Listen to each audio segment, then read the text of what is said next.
तो अब तक हमने देखा कि पूरी दुनिया पर गोल्डन हॉर्न बेहेमोथ का खतरा मंडरा रहा था, जिसे न्यूक्लियर अटैक से भी खत्म करने की कोशिश करी, लेकिन उससे कुछ नहीं हुआ। जिसके बाद उस पे मैक्स और बबाता के एक स्पेशल वेपन से भी अटैक करा, लेकिन उससे भी ज्यादा कुछ नहीं हुआ। तो फिर मास्टर होंग और मास्टर ली शैंग दोनों ने सामने आके गोल्डन हॉर्न बेहेमोथ से एक खतरनाक लड़ाई लड़ी, जिसके बाद उन्होंने अपनी सोल बर्न करके गोल्डन हॉर्न बेहेमोथ को काफी ज्यादा इंजर्ड कर दिया। पर फिर भी गोल्डन हॉर्न बेहेमोथ नहीं मरा था, लेकिन दोनों मास्टर्स डीप स्लीप में चले गए थे। जिसके बाद सारा जिम्मा मैक्स के सर पर आ गया था, जिसकी वजह से वो बहुत परेशान हो गया था। लेकिन फिर उसने वॉइड पगोड़ा मेथड इस्तेमाल करने का डिसाइड करा, जिसके लिए कुछ प्रैक्टिशनर्स के सेक्रीफाइस की जरूरत थी। तो इसके लिए बहुत सारे कल्टीवेटर्स मान गए। तो उनमें से बबाता और मैक्स ने एल्डर यी साइड, मो हेंडरसन, सोकोलोव, मिस्टर सिंह और कमांडर को चुन लिया था। जिसके बाद मैक्स उन सबको लेकर निकल गया था। अब आगे तो इस पार्ट की शुरुआत में हम मैक्स के साथ वॉइड पगोड़ा मेथड में सेक्रीफाइस होने वाले सभी कल्टीवेटर्स को डीप सी में एंशिएंट रुइंस के पास देखते हैं, जहां पर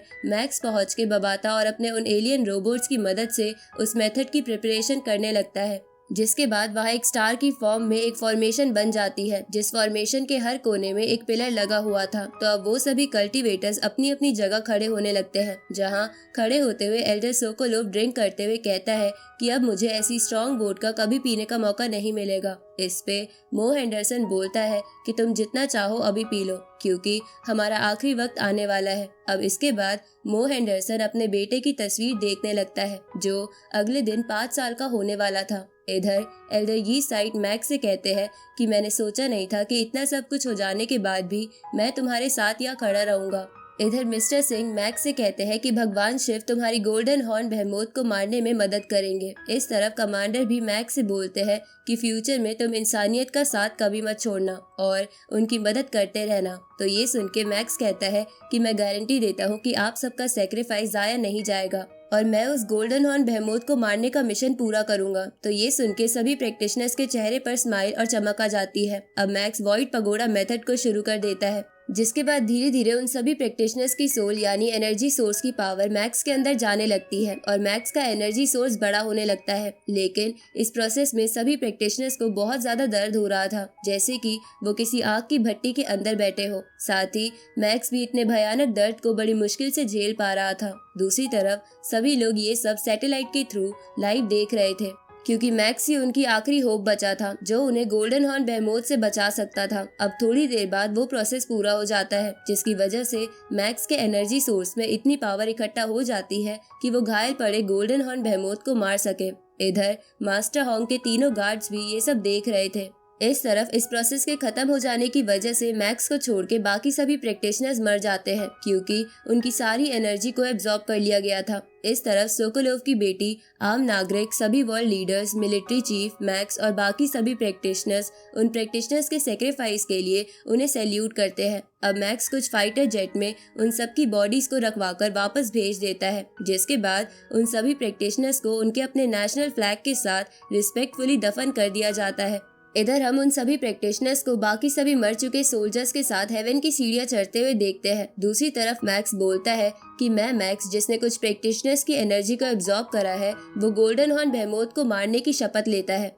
अब मैक्स ये बोल के गोल्डन हॉर्न बेहेमोथ की तरफ निकल जाता है। तो दूसरी तरफ सभी लोग ये देखकर मैक्स की जीत के लिए प्रे करने लगते हैं। इधर मैक्स बड़ी तेजी से गोल्डन हॉर्न बेहेमोथ की तरफ बढ़ रहा था, जहाँ बबाता उसे डिस्टेंस और डायरेक्शन बता रही थी। अब मैक्स उस बीस्ट के बिल्कुल करीब पहुंच जाता है, पर वो बीस्ट मैक्स को देखकर चीखने लगता है और उस पे लेजर अटैक करके उसे दूर करने की कोशिश करता है। पर मैक्स अपने हेवनली शटल की मदद से तेजी से आगे बढ़ रहा था। साथ ही वो अपने एनर्जी सोर्स की मदद से एक ड्रिल भी बना रहा था। इधर बबाता मैक्स से कहती है कि मैं होप करूंगी कि तुम मास्टर होंग और ली शैंग की तरह डीप स्लीप में चले जाओगे, लेकिन अपनी जान किसी कीमत पर नहीं गवाओगे। अब मैक्स उस ड्रिल को बाहर निकाल लेता है, जिससे समुद्र में बहुत तेज हलचल होने लगती है। इसके बाद मैक्स उस ड्रिल यानी वॉइड पगोड़ा मेथड से गोल्डन हॉर्न बेहेमोथ के सर पे अटैक करता है, जिसके कारण वो ड्रिल उसके सर के अंदर चली जाती है और सारी चीजें डिस्ट्रॉय करने लगती है, जिसकी वजह से गोल्डन हॉर्न बेहेमोथ बहुत तेज चीख रहा था। तभी वो मैक्स पर अपनी लेजर से अटैक करना शुरू कर देता है, जिसे मैक्स अपने उन रोबोट्स की मदद से रोक लेता है। उसी वक्त बबाता मैक्स को बताती है कि वो ड्रिल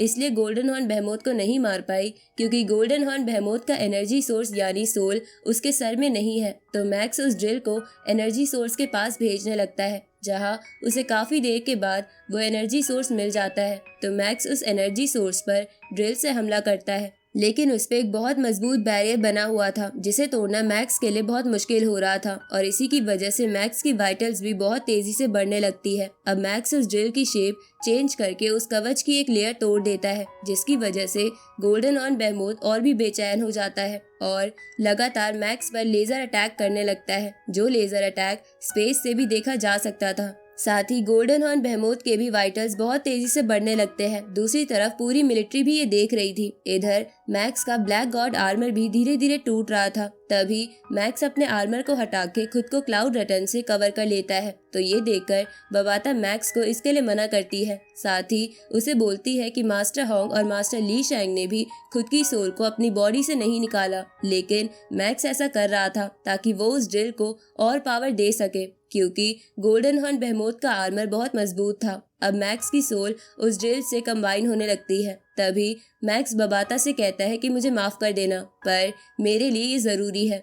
अब मैक्स के वाइटल्स 400 के ऊपर पहुंच जाते हैं। साथ ही उसे बहुत दर्द हो रहा था। उसी वक्त बबाता मैक्स से कहती है कि भले ही तुम इस मिशन में सफल हो जाओ, पर तुम्हारी फिजिकल बॉडी और कॉन्शियसनेस डैमेज हो जाएगी, जिसकी वजह से तुम मर सकते हो। पर तुमने मुझे जिंदा रहने का प्रॉमिस किया था। पर मैक्स बबाता की एक नहीं सुनता और सभी मरे हुए लोगों को याद करते हुए पूरा कंसंट्रेशन ड्रिल पर लगा देता है, जिसकी वजह से मैक्स की बॉडी भी डैमेज होने लगती है। इस तरफ सभी लोग ये सब देखकर लगातार प्रे करने लगते हैं। अब वो ड्रिल गोल्डन हॉर्न बेहेमोथ के एनर्जी सोर्स के सेंटर में पहुंच के उसे लगातार डैमेज करने लगती है। इस तरफ ये सब देखकर मैक्स के एकेडमी के दोस्त और मैक्स का सबसे खास दोस्त अपने मन में कहता है कि मैक्स तुम्हें जिंदा रहना पड़ेगा क्योंकि हमें तुम्हारी जरूरत है। साथ ही मैक्स का भाई टीवी पर ये सब देखकर मैक्स को मन ही मन मोटिवेट कर रहा था। इस तरफ हम एवा को देखते हैं, जिसे अभी तक कुछ नहीं पता था। तभी उसे मैक्स का एक लेटर मिलता है। दूसरी तरफ मैक्स उस ड्रिल की फिर से शेप चेंज कर लेता है क्योंकि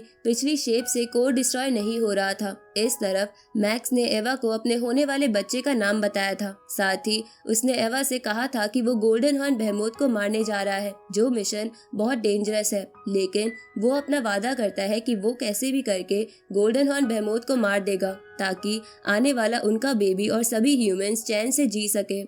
अब ये लेटर पढ़ के एवा के पैरों के नीचे से जमीन खिसक जाती है। इस तरफ मैक्स अपनी सोल से उस ड्रिल को चलाने में अपनी पूरी जान लगा देता है, जिसकी वजह से वहाँ हर जगह रोशनी चमकने लगती है। जिसके थोड़ी ही देर बाद मैक्स की ड्रिल गोल्डन हॉर्न बेहेमोथ के एनर्जी सोर्स के आर पार निकल जाती है, जिसकी वजह से वहाँ बहुत बड़ा धमाका होता है, जिससे निकलने वाली रोशनी बहुत दूर से देखी जा सकती थी। इस तरफ मैक्स की बॉडी पूरी इंजर्ड हालत में समुंदर की गहराइयों में जाने लगती है। दूसरी तरफ एवा उस रोशनी को देखकर मैक्स का नाम जोर से चिल्लाती है और इसी के साथ ये पार्ट यहीं खत्म होता है।